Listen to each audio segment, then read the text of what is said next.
Out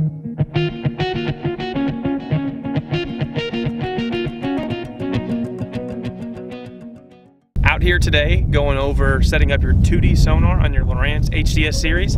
This should be the same process from the Gen 2 touch units all the way up to the carbons currently. This can also be applicated to the older generations, being the Gen 1, Gen 2 non-touch units. So starting off, we're going to go into what I think is the most important setting to change right out of the box, and that's your sensitivity. From the factory, Lowrance comes with the auto sensitivity that works great, but in my opinion, you're going to miss a lot of returns, mainly because when you graph into shallow water, that sensitivity is going to adjust and crank way down so you don't see as much clutter. And in my opinion, when it's going through that adjustment period, you're missing out on possible returns, whether it's a brush pile or fish. What I like to do right out of the bat is go in and turn off auto sensitivity.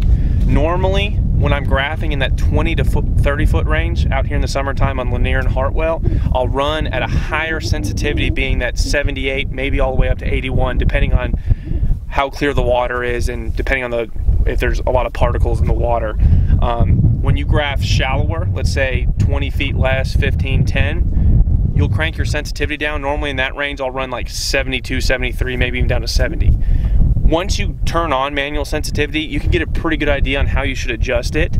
You'll find a good happy medium as well. Normally, if you leave it in 76, 77%, that's a good medium range. Me personally, I normally don't mind a little bit of clutter, so I crank up the sensitivity so I can see absolutely everything in the water. So in all, I think when running manual sensitivity, you're going to get a lot better definition and separation of the returns on your 2D sonar.